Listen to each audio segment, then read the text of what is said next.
Eu tenho muito medo de perder minha individualidade. E antes que ser autêntico era ser livre, hoje em dia a gente vê pessoas cada vez mais parecidas umas com as outras e relacionamentos que cortam cada vez mais as nossas asas e performance inautêntica constantemente. Tudo que eu falo aqui, na verdade, é muito mais sobre performance inautêntica do que qualquer outra coisa, né? E me fez pensar bastante sobre quem eu quero ser e como eu quero ser vista. Apesar que eu acredito que a gente não, de certa forma, consegue controlar isso, né? Como que a gente vai querer ser reconhecida aos olhos do povo e tudo mais. É muito comum eu pegar me comparando, por exemplo, com pessoas que fazem uma performance muito mais aceitável dentro das redes sociais e muito mais reconhecidas, com movimentos muito mais estéticos do que filosóficos e tudo mais. E com uma frequência muito grande, eu me pego no meu dia a dia tentando entender aonde foi que eu deixei passar e como eu gostaria de ser reconhecida e pensar se eu sou vista, se eu sou reconhecida e tudo mais. É uma loucura, assim. E aí, dentro das redes sociais, eu tenho amigos meus que são influencers. E eles são muito diferentes do que eles são nas redes sociais deles, assim, com o que eles são no dia a dia. E é muito sobre como você vai querer ser reconhecido aqui, né? Porque aqui, querendo ou não, é um nicho. Apesar que hoje em dia a gente sente que todo mundo tem alguma coisa pra falar, mas ninguém tem tempo pra ouvir. Ninguém quer mais escutar um podcast, ninguém quer mais pensar em trocar uma ideia. E na vida real isso raramente acontece, né? E eu que tô nesse objeto de estudo, de entender onde que as pessoas estão se relacionando da forma real, não baseado em internet. Porque se eu tenho que trazer um vídeo aqui sobre essa onda de energia feminina e essa onda de gurus do amor na internet, que é muito tóxica mesmo. E acima dos gurus de amor, é muito sobre os gurus de autenticidade, né? E é muito fácil a gente se perder nisso.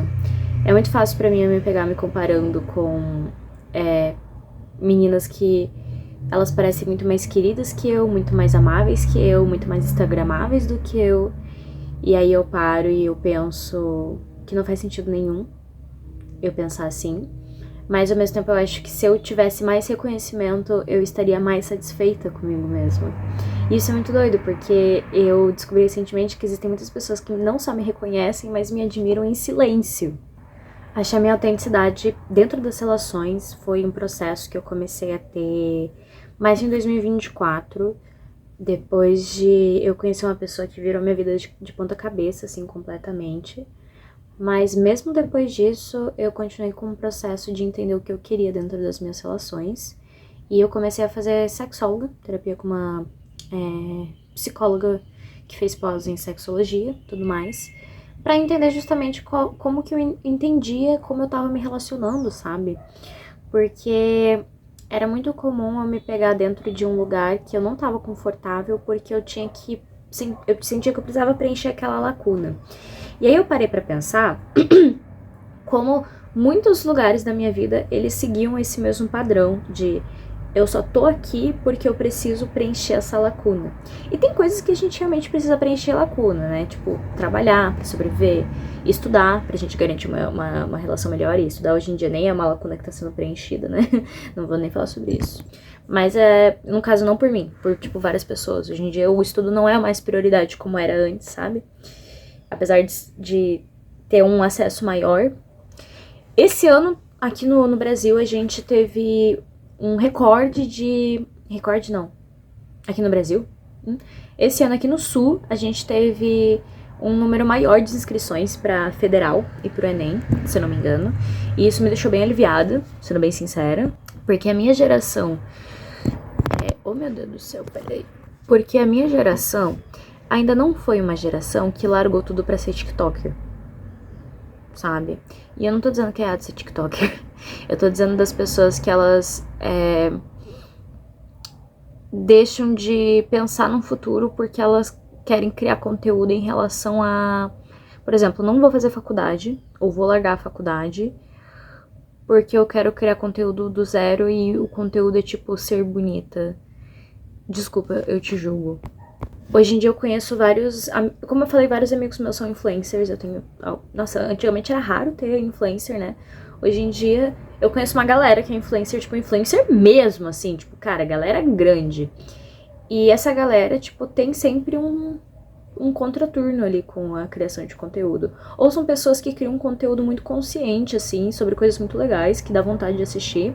E não só sobre, meu conteúdo ser bonita. Não, tipo, seu conteúdo é realmente informativo, seu conteúdo é cômico, seu conteúdo me adiciona de alguma forma, sabe? E não só dentro dos conteúdos, mas eu comecei a pensar sobre como que eu posso no dia a dia ser alguém que soma de alguma forma, sabe? E aí eu entendi que o que eu mais tinha vergonha de mim mesma, que era minha autenticidade, minha espontaneidade, era a minha maior ferramenta, no final das contas. Que existe alguma coisa em ser espontâneo que é muito livre. E aí a gente poderia entrar nas pessoas que, sei lá, elas reprimem a própria individualidade e reprimem também as individualidades dos outros, por exemplo. Mas no final das contas, eu percebo que as pessoas elas têm um movimento interessante de eu tenho muito medo de perder quem eu sou dentro das situações e dentro das relações. Então eu prefiro nem começar. Eu prefiro que antes de dar errado, antes de eu começar a ficar obcecado por aquela situação e eu me perder, eu vou boicotar, sabe? E dentro dos relacionamentos heteronormativos, em que a gente realmente tem uma questão de mulheres abrirem mão de viverem e de serem individuais, assim, pra suprir um relacionamento, e pessoas que exigem que o outro faça isso também, é muito comum esse medo, sabe? É muito válido esse medo. Mas aí tem o medo da pessoa de tipo, cara, geralmente esse medo mais de homens que tem esse tipo de relacionamento, que, eu tenho medo de entrar num relacionamento porque eu vou ter que, tipo, prestar conta pra alguém. Que também é válido, sabe? Tipo, relacionamento é sobre você compartilhar as coisas. Se você não tá disponível pra compartilhar, não faz sentido. Mas eu acho muito interessante pessoas deixarem de se relacionar por esse medo muito forte de perderem quem elas são. Ou por autociúme. Eu tenho um autociúme de mim mesma, vou ser bem sincera. Quando eu tô me compartilhando demais com alguém, eu já, tipo, meio que dá uma rasteira. Eu tenho uma amiga muito próxima minha e ela percebeu isso antes que eu. Que, tipo, eu sou uma pessoa que parece que eu não sou muito fechada, mas dá pra ver que eu tenho um limite ali, sabe? E me relacionar seria um pouco passar desse limite com mais frequência. E não é por isso que eu digo que eu não tô disposta, eu só não achei ainda uma situação que isso flua com naturalidade. Hoje em dia a gente tem poucas situações que elas fluem com naturalidade, a gente tá sempre tendo que mandar energia pras coisas, sabe? E isso cansa com frequência. Tá vendo minha gatinha aqui? Agora que eu me toquei. Isso aqui é minha gata. Isso aqui é minha gata. A gente sempre tá tendo que investir muita energia naquilo ali, nas relações, em quem a gente é, no que a gente produz. Isso não é uma coisa que já é natural. Porque a gente tem tanta opção e tanta informação que se a gente só deixa fluir, a gente não faz, a gente se perde, a gente fica na inércia, a gente fica travado, a gente fica completamente biruta mesmo. E a gente perde quem a gente é. Obviamente que se não existisse internet hoje, eu provavelmente seria uma pessoa muito diferente do que eu sou hoje. Assim como se eu não tivesse conhecido as pessoas que eu conheci, muitas vezes por causa da internet, inclusive, ela ajuda a gente a se conectar mais. Mas eu seria uma pessoa muito diferente. E isso não me desespera, isso faz eu pensar que eu tenho muitas possibilidades de construir alguém que faça sentido pra mim ser. Não que eu queira ser, eu quero ser assim, usar isso aqui, não sei o quê. Eu não tô falando da gente determinar quem a gente é. Eu tô falando da gente parar e falar, eu estou confortável com quem eu estou sendo nesse momento, sabe? E nesse processo da individualidade, a gente entender que ser individual não é odiar o outro. Ser individual também não é a gente deixar de compartilhar a gente com o outro. Ser individual é entender a sua unicidade, não sei nem falar isso, que você é único, que você tem uma possibilidade do tamanho do universo de explorar quem você é. Eu acho que realmente é um pouco infinito isso.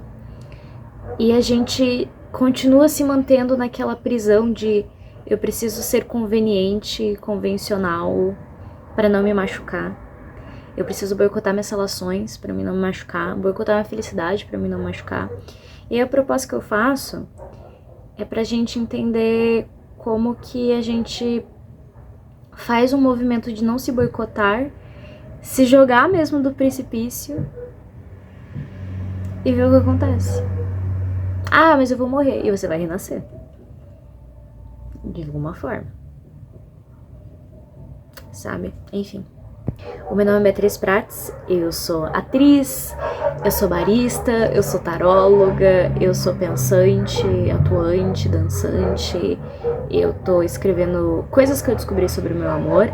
E esse tema, ele veio um pouco através desse livro, ou dessa coisa que eu tô escrevendo. E os vídeos que eu tô criando aqui, eles são mais pro cunho desse texto que eu tô fazendo. Eu não sei dizer se eu sou criadora de conteúdo, apesar que eu estou criando conteúdo. As minhas redes sociais, elas são @BeMyOcean, vai deixar na descrição, BeMyOcean pro Instagram, BeYourOcean, porque eu já tinha BeMyOcean no TikTok. E no momento eu só tô com as minhas 3 redes ativas. Eu tenho meu Threads, que dá bastante visualização pelas besteiras que eu falo, mas é tudo bem, né? Acontece. Enfim, prazer. Espero que você fique.